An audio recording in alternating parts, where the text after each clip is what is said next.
दुनिया के top firms के अंदर क्यों नहीं होनी चाहिए?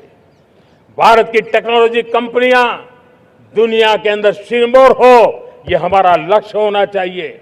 हमारे ऐसे ब्रांड हो जिससे दुनिया आकर्षित होती हो, हमारे ब्रांड हमारे देश की पहचान हो और विश्व के लिए एक डेस्टिनेशन बन जाए, उस दिशा में हमें काम करना है। और इसके लिए मैं राज्य सरकारों को कहना चाहता हूं, मैं स्थानिक स्वराज की संस्थाओं को कहना चाहता हूं, भारत सरकार का भी यह दायित्व है कि हमें हमारे रिफॉर्म की गति बढ़ानी होगी। हमें 2047 के लक्ष्य के अनुरूप हमारी व्यवस्थाओं को विकसित करना होगा। हमें बीते हुए काल के नीति नियमों से नहीं चल सकते, हमें आने वाले सपनों के हिसाब से नीति नियमों को गढ़ना होगा। और इसको अगर हम करेंगे तो मुझे पूरा विश्वास है और मैं देशवासियों को भरोसा देता हूं, इसी रास्ते मेहनत में कोई कमी न करते हुए हम विकसित भारत का सपना पार करके रहेंगे। हमें सबको मिलकर के चलना है, केंद्र सरकार हो, राज्य सरकार हो, इंडस्ट्री हो, हम सब ने मिलकर के आगे बढ़ना है। हमें रिफॉर्म्स करते रहना है, रिफॉर्म्स को आगे बढ़ाते रहना है। और मैंने पहले भी कहा था, हम रिफॉर्म कंपल्सन से नहीं, कन्विक्शन से कर रहे हैं, लक्ष्य को प्राप्त करने के लिए कर रहे हैं। मेरे प्यारे देशवासियों, जब मैं विकसित भारत की बात कर रहा हूं, देश को तेज गति से आगे बढ़ाने की बात कर रहा हूं, उसका सबसे बड़ा लाभार्थी कौन है? इन सारे प्रयासों का सबसे बड़ा साधक कौन है? अगर साधक है तो मेरे देश का युवा है, मेरे देश की युवा शक्ति है। विकसित भारत की यात्रा में युवाओं की बहुत बड़ी भूमिका है। इतना ही नहीं, विकसित भारत का सबसे बड़ा लाभार्थी भी मेरे देश का युवा है। और इसलिए हमें विकसित भारत के लक्ष्य को युवाओं के साथ जोड़ करके आगे बढ़ाना है। युवाओं हमारी सर्वोच्च प्राथमिकता के साथ हमें आगे बढ़ना है। साथियों, पिछले 10-12 साल में उस दिशा में बहुत कुछ हुआ है। स्टार्टअप इंडिया अभियान, आज पूरे देश में 2.5 लाख से ज्यादा रजिस्टर्ड स्टार्टअप बन गए। देश के नौजवान खुद तो काम कर रहे हैं, अनेकों को रोजगार दे रहे हैं। 1 लाख करोड़ रुपया इनोवेशन फंड भारत सरकार ने घोषित किया है। मैं देश को, नौजवानों को कहना चाहता हूं, आप अपने सपनों को लेकर के आइए, संसाधनों की कमी नहीं रहने देंगे। 1 लाख करोड़ रुपया आपके दिल दिमाग को सामर्थ्य देने का एक व्यवस्था हमने कर दी है। रिसर्च के नए अवसर मिले, डिजिटल इंडिया के नए सस्ते डेटा, ये युवाओं को सशक्त किया। दुनिया में सस्ता डेटा कहीं है तो भारत की धरती पर है। और देश के नौजवानों को उसने नई ताकत दी है। स्किल इंडिया हमने नेशनल प्रोग्राम बनाया है। स्पेस सेक्टर को हमने ओपन कर दिया। नेशनल ड्रोन पॉलिसी हमने बनाई है। खेलो इंडिया पॉलिसी बनाई है। 35 वर्षों तक एजुकेशन पॉलिसी नहीं थी, नई एजुकेशन पॉलिसी लेकर के आए हैं। और इसका फायदा मिडिल क्लास के परिवारों को हुआ है। साथियों, 2004 से 14 आंकड़े मुझे देना चाहिए आपको। 2004 से 14 हमारे देश में 350 से भी कम यूनिवर्सिटी थी। और आज 10-12 साल के भीतर भीतर करीब 650 नई यूनिवर्सिटी जुड़ चुकी है। करीब 1000 का आंकड़ा हम पहुंच रहे हैं। 2014 के पहले मेडिकल की सिर्फ 400 सीटें हुआ करती थी। आज करीब 850 सीटें मेडिकल की हो रही है। इतना ही नहीं, अब विदेशी यूनिवर्सिटी भी भारत की धरती पर आ रही है। भारत के अंदर विदेशी यूनिवर्सिटी की डिग्री मेरे नौजवान को मिले, इसका प्रबंध भी हो चुका है। हमारे देश के युवा मन बचपन से ही टेक्नोलॉजी की तरफ आकर्षित हो, उस दिशा में हम काम कर रहे हैं। और इसलिए हमने करीब 10,000 से अधिक अटल टिंकरिंग लैब छोटे छोटे बच्चों के हवाले कर दी है, ताकि उनका इनोवेशन और टेक्नोलॉजी के अंदर उनका मन बने। 12 वर्ष युवा, हमने अनेक रास्ते खोले।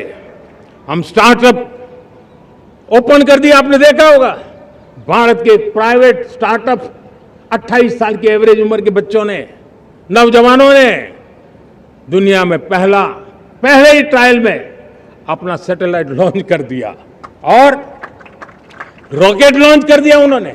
बहुत बड़ा काम कर दिया साथियों। आज करीब 2.5 लाख से ज्यादा रजिस्टर्ड स्टार्टअप है। हमने पिछले दिनों एआई इंपैक्ट समिट किया था। एआई का विस्तार बहुत तेजी से बढ़ रहा है। लाल किले से मैं देश के नौजवानों के लिए घोषणा करना चाहता हूं। हमने तय किया है कि आने वाले 1 वर्ष में 1 करोड़ युवाओं को एआई स्किल के लिए ट्रेनिंग देने का हम काम करेंगे, ताकि हमारा देश का नौजवान एआई की दुनिया में भी नेतृत्व करने का सामर्थ्य। मेरे साथियों, बायो इकोनॉमी एक नया क्षेत्र है। एक समय था 2014 के पहले सिर्फ 60,000 करोड़ रुपए का बायो इकोनॉमी का काम होता था। मेरे देश के नौजवान, आपने क्या कमाल कर दिया है। देखिए, नीतियां जब सही होती है, लक्ष्य जब साफ होता है, तो मेरे देश के नौजवान कैसा करके बायो इकोनॉमी में देश की युवा शक्ति ने सामर्थ्य दिखाया है। 2014 के पहले जो 60,000 करोड़ का कारोबार था, आज वो कारोबार बायो इकोनॉमी 20 लाख करोड़ पहुंच चुकी है दोस्तों।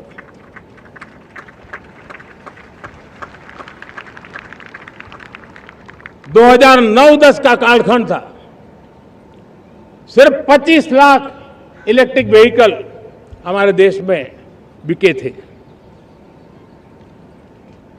1.5 लाख इलेक्ट्रिक व्हीकल बिके थे 2009-10 में। 1.5 लाख इलेक्ट्रिक व्हीकल। इस 25-26 में 25 लाख इलेक्ट्रिक व्हीकल बिके हैं।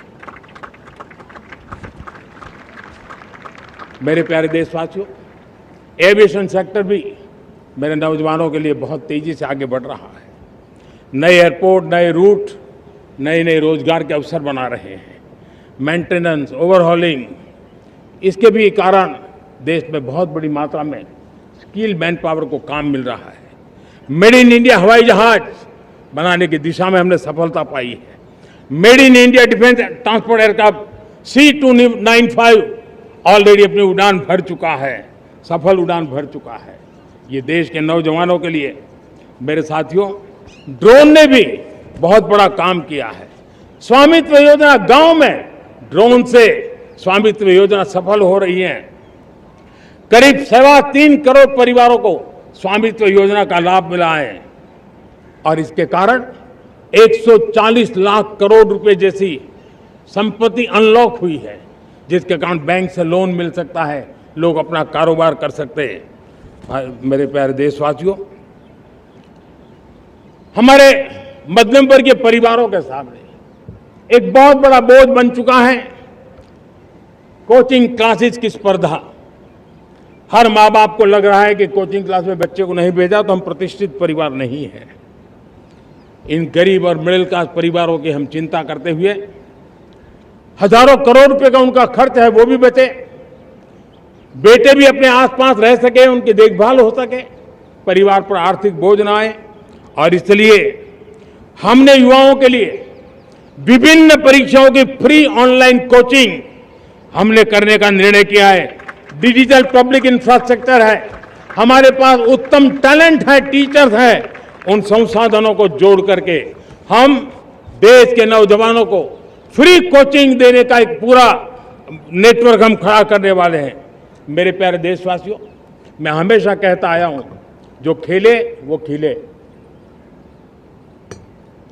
जब मैं खेले वो खिले की बात कर रहा हूं, तब मेरे प्यारे देशवासियों, आज भारत खेल की दुनिया में अपनी जगह बना रहा है। अब खेल के पोडियम में भारत का राष्ट्रगीत सुनाई देता है, भारत का राष्ट्रगान सुनाई देता है, भारत का तिरंगा झंडा लहराता दिखाई नजर आ रहा है। टॉप्स योजना ने बहुत बड़ी सफलता पाई है। खेलो India games, university games, winter games, beach games, sports infrastructure, sports के लिए कोचिंग, स्पोर्ट्स मेडिसिन, स्पोर्ट्स के लिए न्यूट्रिशन, इन सारे विषयों में भारत अब महारत करने की दिशा में आगे बढ़ रहा है। नौजवानों के लिए पूरा नया क्षेत्र, खिलाड़ी न बन सके तो उसकी सपोर्ट सिस्टम में भी बहुत बड़ा क्षेत्र खुल रहा है। स्पोर्ट्स की दुनिया में भारत का प्रदर्शन बेहतर होता रहा है और हम 2036 में ओलंपिक के मजबूत दावेदार बनकर के आगे बढ़ रहे हैं और 2030 में कॉमनवेल्थ गेम्स को भारत होस्ट करने वाला है। और मेरे साथियों, दुनिया में जो ओलंपिक की खेल होते हैं, करीब 40 प्रकार के गेम होते हैं और करीब 350 साढ़े 350 स्पर्धाएं होती हैं ओलंपिक में। और आपको जानकर के दुख होगा मेरे देशवासियों, मेरे नौजवानों, मैं आपको चुनौती देता हूं, मैं आह्वान करता हूं, मैं आपकी मदद चाहता हूं। 350 जितने स्पर्धाओं में भारत 2/3 खेलों में कहीं होता ही नहीं, हमारी मौजूदगी नहीं होती, हम क्वालिफाई नहीं होते हैं।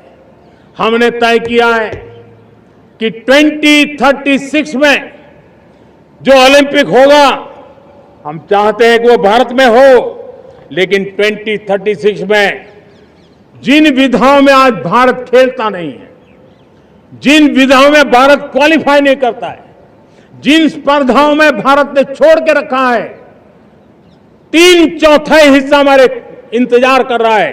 भारत उस पर बल देगा और इसके लिए हम टैलेंट हंट का एक अभियान भी चलाना चाहते हैं।